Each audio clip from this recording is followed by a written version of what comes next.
Yes, good morning students. How are you? I hope आप सब बहुत अच्छे होंगे क्योंकि अब आपके प्री बोर्ड एग्जाम्स भी शुरू होने वाले हैं और स्कूल भी ओपन होने वाले हैं। तो आज हमारा जो लास्ट टॉपिक है वो है मॉनेटरी पॉलिसी। कल वाले लेक्चर में हमने किया था फिजिकल पॉलिसी। फिजिकल पॉलिसी क्या होती है, इसको हम बोलते हैं गवर्नमेंट की बजटरी पॉलिसी, जिसमें जो गवर्नमेंट जो है वो कहाँ कितना एक्सपेंडिचर करती है और उसको कहाँ से कितना रेवेन्यू रिसिप्ट होता है, इसको बोलते हैं गवर्नमेंट की बजटरी पॉलिसी। आपको देखा होगा कि जब भी फाइनेंशियल ईयर शुरू होता है, फाइनेंशियल ईयर शुरू होता है 1 अप्रैल टू 31 मार्च तक, तो उस अकाउंटिंग ईयर में एक जो गवर्नमेंट है वो डिसाइड करती है कि उसको कितना एक्सपेंडिचर कहाँ करना है। वो थी हमारी फिजिकल पॉलिसी, जिससे हम किसको कौन सी प्रॉब्लम दूर करते हैं अपने इकोनॉमी की, डेफिशिएंट डिमांड और एक्सेस डिमांड की। ये दोनों ही जो प्रॉब्लम है वो किसी इकोनॉमी के लिए अच्छी नहीं होती है। तो एक गवर्नमेंट को इसमें बैलेंस बनाना पड़ता है कि जहां पर हमारी डेफिशिएंट डिमांड जो है, ना तो डेफिशिएंट डिमांड की प्रॉब्लम हो ना ही एक्सेस डिमांड की हो। तो एक जो इकोनॉमी होती है वो इक्विलिब्रियम में कब होती है, जब aggregate demand is equal to aggregate supply होती है। तो इक्वल्स करना होता है गवर्नमेंट को इन दोनों चीजों को, एग्रीगेट सप्लाई को भी और एग्रीगेट डिमांड को भी। तो कुछ फैक्टर्स हैं जिसको हमने मेजर्स किया था कल फिजिकल पॉलिसी में कि जो हम ये प्रॉब्लम को कैसे दूर कर सकते हैं। आज हम करने जा रहे हैं मॉनेटरी पॉलिसी। मॉनेटरी पॉलिसी होती है, we have already describe the components of monetary policy and these are used to correct the situation of excess demand. Excess demand में कौन सा हमारा गैप होता है जो हमने मेजर किया था, इन्फ्लेशनरी गैप होता है। डेफिशिएंट डिमांड में कौन सा होता है, डिफ्लेशनरी गैप होता है। In the economy here we present a brief summary of that description. Application of monetary instrument to correct excess demand and deficient demand is discussed separately as under. इसमें हम अलग अलग से डिवाइड किया है। जब एक्सेस डिमांड होती है तब हम कैसे उसको करेक्ट करेंगे, थ्रू मॉनेटरी पॉलिसी। या फिर हमारे पास डेफिशिएंट डिमांड की प्रॉब्लम है तो हम उसको कैसे शॉर्ट आउट करेंगे। और फर्स्ट है हमारा एक्सेस डिमांड।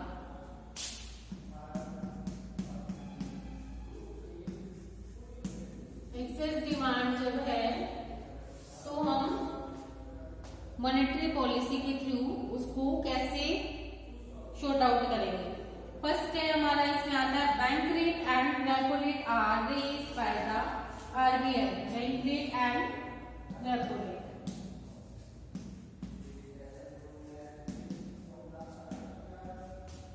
बैंक रेट होता है लॉन्ग टर्म के लिए। जब देखिए ये पब्लिक है, ये पब्लिक है, ये हमारे बैंक हैं, कमर्शियल बैंक, और ये है हमारे सेंट्रल बैंक।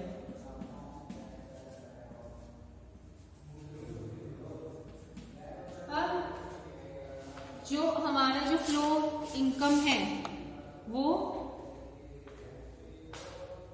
ऐसे चलता है, पब्लिक को बोरिंग करनी होती है पैसे की, वो कहाँ जाती है, कमर्शियल बैंक के पास जाती है। कमर्शियल बैंक से कहाँ जाते हैं, ये जाते हैं हमारे आरबीआई के पास। तो इस तरह से जो बैंक जो है वो पब्लिक को पैसा देता है। जब हम शॉर्ट टर्म के लिए लेते हैं, एक होता है लॉन्ग टर्म, एक होता है शॉर्ट टर्म। अब पब्लिक यहां से लोन लेती है कमर्शियल बैंक से। कमर्शियल बैंक कहां से लेते हैं, सेंट्रल बैंक से, ठीक है। अब एक होता है लॉन्ग टर्म, एक होता है शॉर्ट टर्म। जो हमारा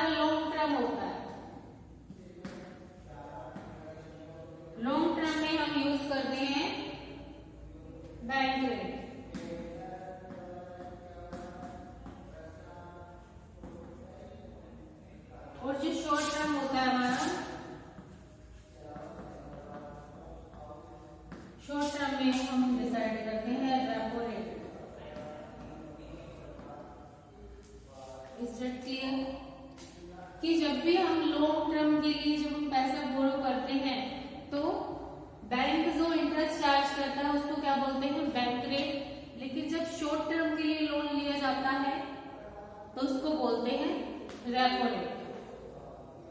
क्लियर। जब इकोनॉमी में कौन सी प्रॉब्लम है, एक्सेस डिमांड की प्रॉब्लम है, मार्केट में यानी एक्सेस डिमांड है। जितना हमने प्लान किया था एक फाइनेंशियल ईयर में कि इतनी एग्रीगेट डिमांड होने वाली है, लेकिन एक्चुअल में जो डिमांड है वो क्या है, लेस देन है एग्रीगेट सप्लाई के। तो ये कौन सी सिचुएशन कहलाती है हमारी, एक्सेस डिमांड। एक्सेस डिमांड है, लेकिन हमने क्या कर लिया है, इसमें जितने भी हमारे और फैक्टर्स ऑफ प्रोडक्शन है वो भी सारे यूज कर लिए हैं। जो हमारे जो पर्सन है, जो वुमेन्स है, वो भी फुल एम्प्लॉयड है, जितने लोगों को काम चाहिए वो भी सबको मिल रहा है। तो इस सिचुएशन में हम अपनी प्रोडक्शन को बढ़ाए तो कैसे बढ़ाए, वो पॉसिबल नहीं होता है, क्योंकि हमने अपने सारे फैक्टर्स यूज कर लिए हैं और जो फैक्टर्स हैं वो भी फुल्ली यूटिलाइज किए हैं। ये नहीं कि मतलब कुछ वेस्टेज किया है, नो, जितनी हम मैक्सिमम उनसे प्रोडक्शन ले सकते थे उतनी हमने प्रोडक्शन ली है। तो लेकिन फिर भी जो मार्केट में हम अपनी उस डिमांड के एरिया को कवर नहीं कर पा रहा है मैन्युफैक्चरर, एक प्रोड्यूसर। क्यों? क्योंकि वो प्रॉब्लम कौन सी है, एक्सेस डिमांड की प्रॉब्लम क्रिएट हो गई है इकोनॉमी में। तो जब एक्सेस डिमांड की प्रॉब्लम हो जाती है, लोग जो है जितना प्रोडक्शन था वो सब खत्म हो गया, लेकिन फिर भी डिमांड मार्केट में है। तो उस केस में जो हमारे जो बैंक्स हैं, आरबीआई है, जब गवर्नमेंट है वो क्या करती है, ये बैंक रेट और रेपो रेट दोनों को क्या करेगी, इंक्रीज करेगी। जब बैंक रेट और रेपो रेट इंक्रीज हो जाएगा इकोनॉमी में या मार्केट में या एक कंट्री में, तो लोग क्या करेंगे, लोग लोन्स लेते हैं कमर्शियल बैंक से। जब बैंक रेट उनको ज्यादा पे करना पड़ेगा, इंटरेस्ट ज्यादा पे करना पड़ेगा, तो जो लोग हैं वो डिमांड कम करेंगे लोन की, क्योंकि उनको पता लगेगा कि भाई हमें तो बहुत ज्यादा पेमेंट आफ्टर में जब हम रिटर्न करेंगे या जो हमारी इंस्टॉलमेंट्स बनेंगी तो बहुत ज्यादा पे करनी पड़ेगी। तो जो लोग हैं वो इग्नोर करेंगे लोन को लेना, वो अपनी नीड्स जो है वो अदर सेक्टर से करेंगे, वो बैंक से लोन नहीं लेंगे। तो जब वो लोन नहीं लेंगे तो कमर्शियल बैंक जो है वो सेंट्रल बैंक से भी नहीं लेंगे पैसा। तो इस सिचुएशन में जब लोगों के पास पैसा ही नहीं होगा, उनके पास कोई इनकम नहीं होगी, कहीं सोर्स नहीं होगा, तो ऑब्वियसली जो हम एक्सेस डिमांड में जो प्रॉब्लम क्रिएट हो रही है तो वो किसमें, वो शॉर्ट आउट हो जाएगी, वो नॉर्मल डिमांड में आ जाएगी, लोग जो है डिमांड कम करेंगे। तो इस सिचुएशन में जब हम बैंक रेट और रेपो रेट को इंक्रीज करेंगे तो हमारी जो एक्सेस डिमांड की जो प्रॉब्लम क्रिएट हो गई है वो क्या हो जाएगी, वो शॉर्ट आउट हो जाएगी। एक्सेस डिमांड में इंटरेस्ट रेट इंक्रीज हो जाता है तो पब्लिक जो है वो पैसा बोरो नहीं करेगी, बैंक से पैसा बोरो नहीं करेगी, तो पब्लिक के पास ज्यादा पैसा नहीं होगा कि वो ज्यादा प्रोडक्ट को खरीद सके। तो जो एक्सेस डिमांड की जो प्रॉब्लम है वो हमारी शॉर्ट आउट हो जाएगी। नेक्स्ट है हमारा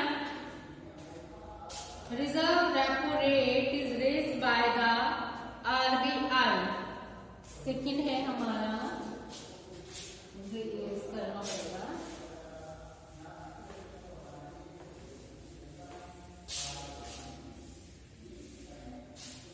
वैसे एक बार ध्यान रखना, जो बैंक रेट होता है वो हमारा लॉन्ग टर्म के लिए होता है और जो हमारी रेपो रेट होती है वो हमारी शॉर्ट टर्म में यूज होती है। फिर है reverse repo rate.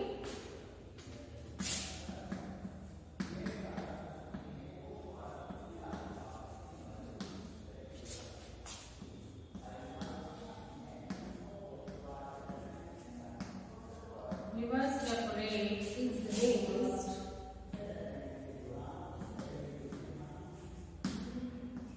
by the RBI। देखिए रिवर्स रेपो रेट होता है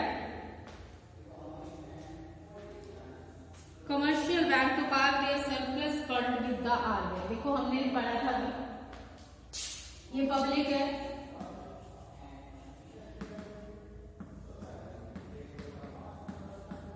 ये हमारे कमर्शियल बैंक है,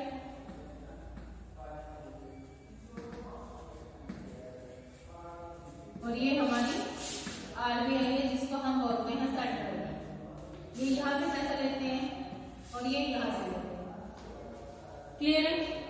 अब रिवर्स रेपो रेट होता है कि जैसे सपोज कि जब भी हम कहीं से पैसा बोरो करते हैं, कहीं से लोन लेते हैं, तो बैंक उसके बदले में कुछ सिक्योरिटी लेता है हमसे, लेता है, उसके बाद में फिर वो हमें लोन देता है। क्या सिक्योरिटी उतने ही रुपए की देता है, लेता है जितने की हमें लोन की रिक्वायरमेंट है। सपोज हमें 1 लाख के लोन की रिक्वायरमेंट है, हमें 1 लाख का लोन चाहिए, तो जो बैंक है वो सिक्योरिटी 1 लाख को नहीं रखेगा, वो क्या करेगा 150 की रखेगा या फिर 180 की रखेगा, वो डिपेंड करता है बैंक के ऊपर, या 2 लाख की भी रख सकता है। ठीक है, ये होता है रिवर्स रेपो रेट। क्या हमें जब हमें लोन लेना है तो उसके बदले में जो हमें कुछ अपने सिक्योरिटी के रूप में हमें बैंक के पास रखना पड़ता है। सपोज हमें लोन चाहिए, हमने लोन जो है अपनी शॉप पर कराया है या अपने हाउस पर कराया है, तो हमें उसके हाउस के या शॉप के जो पेपर्स हैं वो हमें बैंक के पास डिपॉजिट कराने होते हैं। किस टाइम पीरियड के लिए? जब तक कि हमारा जो लोन है वो क्लियर नहीं हो जाता, उसकी सभी इंस्टॉलमेंट्स जो है वो हम पे नहीं कर देते हैं, तब तक हमें एज ए सिक्योरिटी अपने जो डॉक्यूमेंट्स हैं वो हमें बैंक के पास डिपॉजिट कराने होते हैं। तो इसी तरह से जो कमर्शियल बैंक है वो कहाँ से लोन बोरो करता है? आरबीआई से। अब आरबीआई भी अगर सपोज उसने डिसाइड कर लिया कि मैं 1 लाख रुपए का लोन दे दूंगा, लेकिन उसके लिए तुम्हें 1 लाख की मेरे पास सिक्योरिटी रखनी होगी, कमर्शियल बैंक को बोल दिया, तो कुछ बेनिफिट नहीं। लेकिन हम कौन सा प्रॉब्लम क्रिएट हो रही है? एक्सेस डिमांड की प्रॉब्लम क्रिएट हो रही है। एक्सेस डिमांड में जो रिवर्स रेपो रेट है वो क्या, उसको क्या कर देंगे? रेज कर देंगे। आरबीआई जो है वो रेज कर देंगे कि बढ़ा देंगे। अगर तुम्हें 1 लाख का लोन चाहिए तो मेरे पास तुम्हें पहले 2 लाख की सिक्योरिटी डिपॉजिट करानी पड़ेगी। तो लोग क्या है, जब उसको ज्यादा पैसा चाहिए तो वो क्या सोचेगा कि मेरे पास इतनी 2 लाख की सिक्योरिटी अवेलेबल है, तुम अपना काम ऐसे ही कर दोगे, मैं क्यों बैंक के चक्कर काटूं, क्यों फाइल चार्ज कराऊं, क्यों इतना लॉन्ग प्रोसीजर में जाऊं। तो जब एक्सेस डिमांड की प्रॉब्लम क्रिएट हो जाती है, लोगों के पास पैसा बहुत ज्यादा है, डिमांड किए जा रहे हैं, तो उसको कंट्रोल करने के लिए जो आरबीआई वो क्या करती है, वो रिवर्स रेपो रेट को रेज कर देती है, इंक्रीज कर देती है कि जो मेरे पास जो सिक्योरिटी के रूप में रखना है उसकी परसेंटेज बढ़ा दी। तो जब परसेंटेज बढ़ जाएगी तो लोगों को पैसा कम मिलेगा और उन्हें एज ए सिक्योरिटी बहुत ज्यादा अमाउंट उनको बैंक के पास रखना पड़ेगा। तो इस सिचुएशन में जो पब्लिक है वो कम फॉलो करेगी, तो उनके पास जो सोर्स ऑफ इनकम है या सोर्स ऑफ जो मनी है वो कम हो जाएगी। तो ऑब्वियसली जो हमारी जो एक्सेस डिमांड की जो प्रॉब्लम थी वो क्या है, वो शॉर्ट आउट हो जाएगी। आई होप आपको अच्छे से समझ में आ गया होगा कि रिवर्स रेपो रेट क्या होती है। रिवर्स रेपो रेट होती है एक ऐसा सिक्योरिटी अमाउंट जो एक कमर्शियल बैंक को आरबीआई के पास रखना पड़ता है। जब कमर्शियल बैंक को ज्यादा रखना पड़ेगा तो वो पब्लिक से भी ज्यादा मांगेगा कि भाई मैं तुम्हारा लोन तो पास हो जाएगा, आपको 2 लाख का लोन तो मिल जाएगा, लेकिन उसके बदले में तुम्हें हमारे पास 5 लाख की सिक्योरिटी आपको रखनी पड़ेगी। तो इस केस में जब लोगों को प्रॉब्लम हो जाएगी, एक तो उनके पास पैसा नहीं है, ऊपर से उनको डबल अमाउंट से भी ज्यादा की उनको सिक्योरिटी रखनी है, तो जो लोग हैं वो अवॉइड करेंगे लोन लेना। वो सोचेंगे कि बहुत ज्यादा बढ़ रहा है रेट तो हम नहीं लेंगे। तो इस सिचुएशन में जब रिवर्स रेपो रेट इंक्रीज कर देती है गवर्नमेंट, कब किस कौन सी प्रॉब्लम को सोल्व करने के लिए, एक्सेस डिमांड की प्रॉब्लम को सॉर्ट आउट करने के लिए। आई होप आपको अच्छे से समझ में आ रहा होगा कि रिवर्स रेपो रेट क्या होती है, उसको रेज क्यों करती है आरबीआई, इसलिए रेस करते हैं क्योंकि इकोनॉमी में कौन सी प्रॉब्लम है, एक्सेस डिमांड की प्रॉब्लम क्रिएट हो गई है। तो उसको शॉर्ट आउट करने के लिए जो आरबीआई है वो ये रेट को इंक्रीज कर देगी, परसेंटेज इंक्रीज कर देगी, ताकि जो लोग हैं वो लोन लेने के बारे में सोचे, इजिली लोन ना मिले उनको। अगर ये कम हो जाएगा, सपोज आपको 80,000 की सिक्योरिटी डिपॉजिट करानी है और 1 लाख आपको मिल जाएगा, तो सभी लोग इजीली करा देंगे, फटाफट से कराएंगे कि जब उनको ज्यादा पैसा मिल रहा है तो वो इजीली लोन लेंगे। तो लेकिन प्रॉब्लम कौन सी क्रिएट हो रही है, एक्सेस डिमांड की है। तो इसमें जो आरबीआई है वो क्या करेगी, इंक्रीज कर देगी रिवर्स रेपो रेट। नेक्स्ट है हमारा third, pushing the policy of open market operations.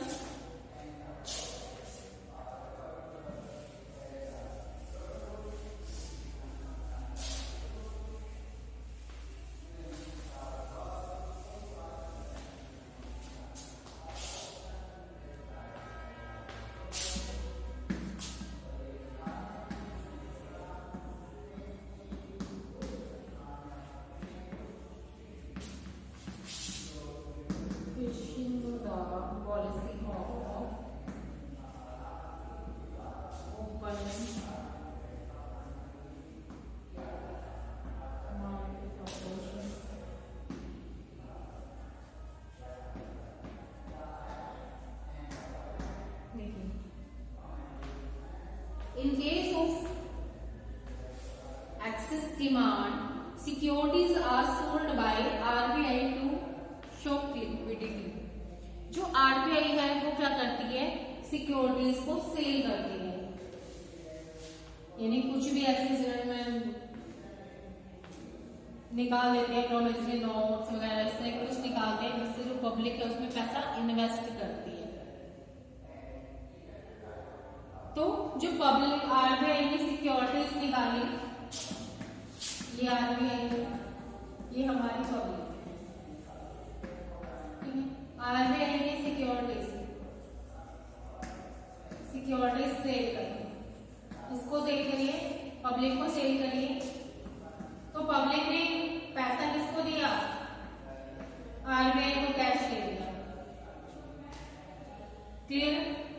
RBI ने सिक्योरिटीज यानी बॉन्ड्स जो होते हैं, बॉन्ड्स हम खरीदते हैं ना, तो वो कौन लॉन्च करता है, आरबीआई बैंक संभाले देते हैं पब्लिक को कि आप इतना पैसा इतने ईयर्स के लिए डिपॉजिट कराइए, आपको आफ्टर 10 ईयर्स, आफ्टर 5 ईयर्स आपको ये रेट ऑफ इंटरेस्ट मिलेगा।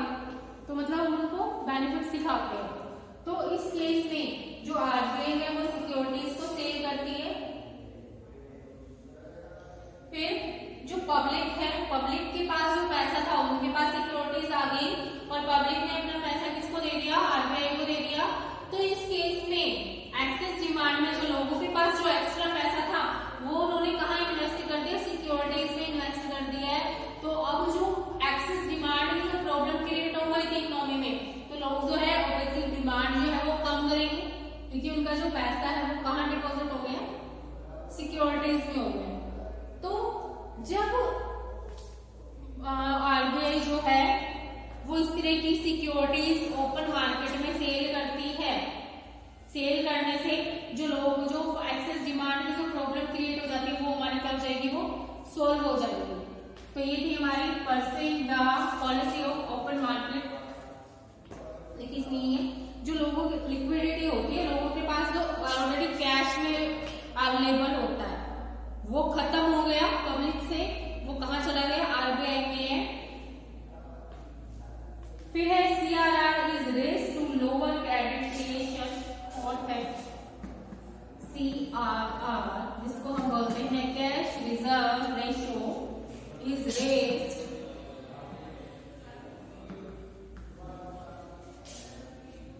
Raised to lower credit creation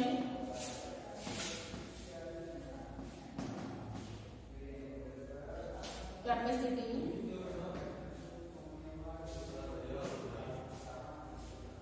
of the commercial bank।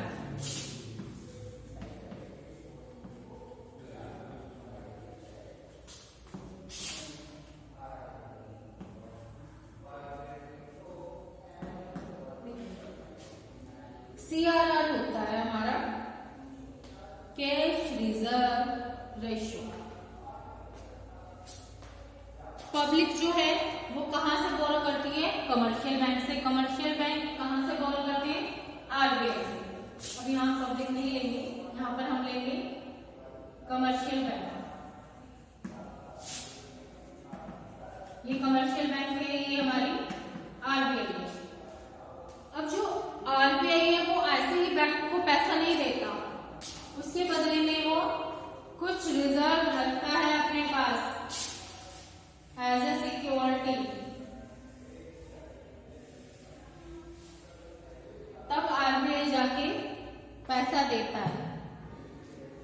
अब सपोज जो करेंसी, जो न्यू नोट्स जो बनते हैं, न्यू नोट्स मार्केट में आते हैं, सारी प्रॉब्लम दूर हो जाएगी। RBI को राइट है कि वो कितने भी चाहे उतने नोट इशू कर सकता है? नो, कितने भी चाहे नोट इशू नहीं कर सकते हैं। RBI उतने पैसे को, न्यू करेंसी को उतनी करेंसी मार्केट में लेकर आएगा जितनी हम उसके पास सिक्योरिटी के रूप में अपने बॉन्ड्स रखेंगे, अपना गोल्ड रखेंगे। उसी के बदले में RBI को राइट होता है कि वो किसी अकाउंट में का जो न्यू करेंसी है, नए नोट्स उतने ही बनाएगा जितने की उसके पास एज ए सिक्योरिटी गोल्ड के रूप में रखी गई है। ठीक, अब क्या है? CRR, cash reserve ratio. इसकी फुल फॉर्म क्या होते हैं? Cash, R for reserve and R for rate.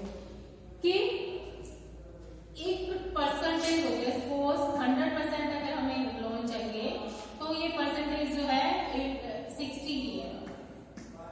60% यानी 100 रुपीज का अगर हमें लोन चाहिए तो हमें कमर्शियल बैंक को 60 रुपीज की सिक्योरिटी उसके पास रखनी पड़ती है। अब जो है अगर इस रेट को बढ़ा दिया जाए, इसको 80% कर दिया जाए, ठीक है, अगर CRR रेट को 60% से बढ़ाकर हम कितना कर देंगे? 80% कर देंगे, तो ऑब्वियसली जो डिमांड है वो क्या हो जाएगी? कम हो जाएगी।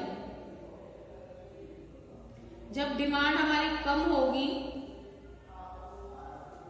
तो लोगों की जो परचेजिंग पावर है वो भी कम हो जाएगी। परचेजिंग पावर कम होगी तो जो एक्सेस डिमांड की जो प्रॉब्लम क्रिएट है इकोनॉमी में वो भी शॉर्ट आउट हो जाएगी। ये थी हमारी cash reserve ratio, cash reserve rate या cash reserve ratio, both are same thing. तो इससे जो लोगों की जो एग्रीगेट डिमांड है वो क्या हो जाती है? वो फॉल्स हो जाती है। लोग जो है डिमांड कम करने लगते हैं। तो एक्सेस डिमांड इज करेक्ट। जो हमारी एक्सेस डिमांड की जो सिचुएशन थी इकोनॉमी में वो क्या हो जाती है? वो करेक्ट हो जाती है। फिर है हमारी SLR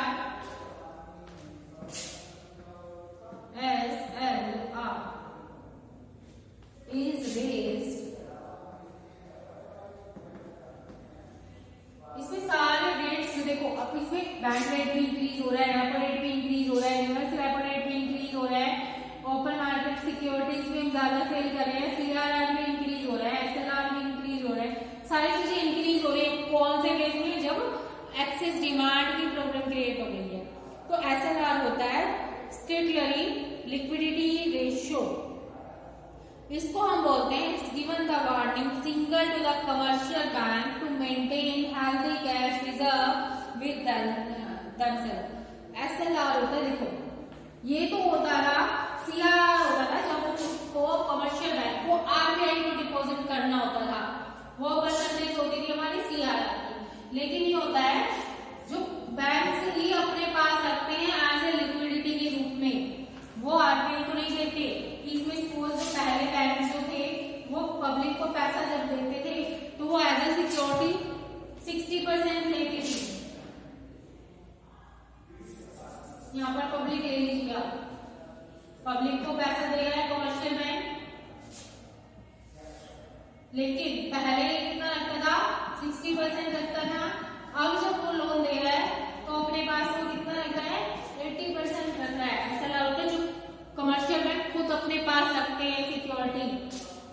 एक अमाउंट होता है जो उनको RBI को देना होता है, वो होता है हमारा CRR, और SLR होता है स्टेटलरी लिक्विडिटी रेशियो, जो एक कमर्शियल बैंक अपने पास रिजर्व के रूप में रखते हैं। पहले सपोज 60% था, अगर वो अपने पास ज्यादा परसेंटेज रखेंगे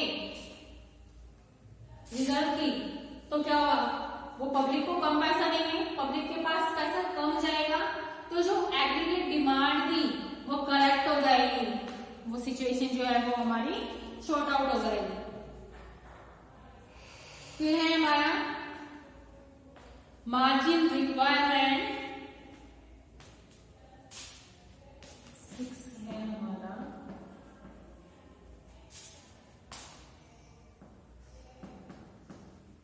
मार्जिन रिक्वायरमेंट।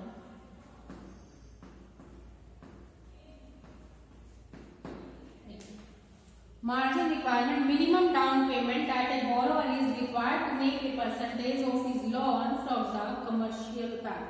ये होते हैं मिनिमम डाउन पेमेंट। जब भी एक बोरोवर जो है, जब भी एक लोन लेने वाला जो है वो एक मिनिमम पेमेंट करता है, किसको, बैंक्स को करता है। उसके बाद में जो कमर्शियल बैंक है वो उसको एक लोन देता है।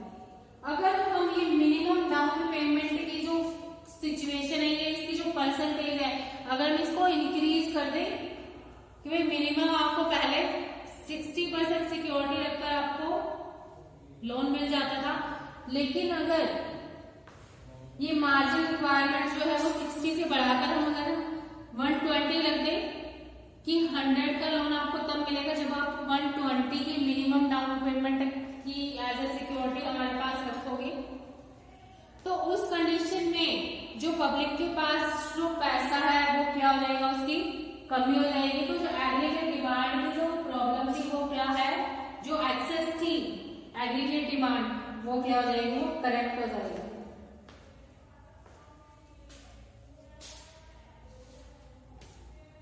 फिर है moral pressure is exerted by the RBI। Moral pressure में माना जाएगा on the commercial bank to be selective and restrict in lending when aggregate demands need to be cut to correct the situation of excess demand और inflationary gap. इसमें लोगों को moral pressurise किया जाता है कि वो जो है कि कुछ सिलेक्टेड बैंक ही जो है वो लोन देते हैं, कि ऐसा नहीं कि आप किसी भी बैंक में जाए और वहां से आपको लोन अपना अप्रूव करा लें। नो, उसमें जो RBI है कुछ सिलेक्टेड बैंक रखेगा कि इन्हीं बैंक से आप जो है वो लोन बोरो कर सकते हैं, और उन बैंक्स की भी कुछ लीगल फॉर्मेलिटीज होती है जो आम पब्लिक जो है वो उनको पूरा सेटिस्फाई नहीं कर सकती है। तो इस केस में भी जब RBI जो है वो कुछ बैंक सिलेक्ट कर देती है तो सभी लोगों को वो बैंक पैसा नहीं दे सकते हैं, क्योंकि सभी लोगों के पास उतने वो सारी जो उनकी फॉर्मेलिटीज हैं वो पूरी नहीं कर सकते। तो बाउंडेशन क्रिएट हो जाती है कि हमें ये भी फॉर्मेलिटी पूरी करनी है, ये भी करनी है। तो इस केस में भी क्या होता है, जो हमारा जो एक्सेस डिमांड की जो प्रॉब्लम क्रिएट हो गई है इकोनॉमी में वो करेक्ट हो जाती है। फिर credit rating is introduce. Credit rating होती है कि जो एक जो बोरोवर है जो लोन को लेने लग रहा है उसकी क्रेडिट रेटिंग करना, कि उसकी देखना कि उधार वो कितने टाइम में एक्चुअली वो पेमेंट करने लायक है भी या नहीं, उसकी रेटिंग की जाती है कि उसका बैक रिकॉर्ड क्या है, उसने पहले भी कहीं से कुछ बोरो किया हुआ है, अगर किया है तो क्या उसने उसकी टाइमली पेमेंट करी है। तो इस तरह की भी जो कंडीशंस होती है वो डिफरेंट बैंक की डिफरेंस होती है। तो prescribing credit limit for the different sectors of the economy, this restricts the availability of credit, aggregate demand is lowered and excess demand is corrected. तो जो एग्रीगेट डिमांड है वो क्या रहती है, वो लो जाती है, जो एक्सेस डिमांड थी वो लो होने लगेगी, और ये जो प्रॉब्लम थी एक्सेस डिमांड की वो करेक्ट हो जाएगी। तो money policy responds to curb excess demand, तो जो मनी मॉनेटरी पॉलिसी है वो क्या करती है, इस एक्सेस डिमांड को करेक्ट करती है। This policy reduce the availability of credit. ये जो पॉलिसी है वो क्या करती है, वो रिड्यूस करती है अवेलेबिलिटी ऑफ उधार को, कि जो लोग हैं वो कहीं से पैसा ना ले, इस चीज को क्या करती है वो रिड्यूस करती है। And increase the cost of credit. तो और वो क्या करते हैं, कॉस्ट ऑफ क्रेडिट यानी जो लोग उधार लेना चाहते हैं उनको बहुत ज्यादा हाई रेट पर मिलेगा। तो इस कंडीशन में सभी लोग बोरो नहीं करेंगे तो लोअर डिमांड क्रिएट हो जाएगी, तो एग्रीगेट जो डिमांड एक्सेस थी वो भी फॉल करेगी। तो जो करेक्शन ऑफ एक्सेस डिमांड, तो इसमें एट लास्ट जो हमारा रिजल्ट निकलेगा वो क्या निकलेगा, जो हमारी एक्सेस डिमांड की जो प्रॉब्लम थी इकोनॉमी में वो क्या हो जाएगी, वो सोल्व हो जाएगी। ये थी हमारी मॉनेटरी पॉलिसी। मॉनेटरी पॉलिसी में जो एक्सेस डिमांड की प्रॉब्लम होती है तो उसको कैसे कैसे सोल्व करते हैं, तो उसमें हम इन सारे रेट्स को क्या कर देते हैं, इंक्रीज कर देते हैं। जब ये हम सारे रेट्स इंक्रीज कर देंगे तो लोगों को जो पब्लिक को पैसा चाहिए वो इजिली नहीं मिल पाएगा, मिलेगा तो उन्हें बहुत ज्यादा हाई रेट पेमेंट करना पड़ेगा। तो इस कंडीशन में जो हमारी एक्सेस डिमांड की जो प्रॉब्लम थी वो क्या हो जाती है, वो करेक्ट हो जाती है, एग्रीगेट डिमांड लोअर हो जाती है। तो आज के लिए इतना ही है।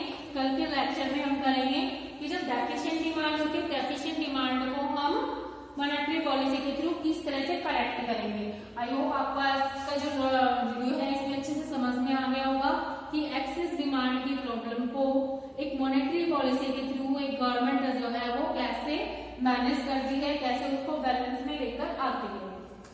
Okay, thank you so much.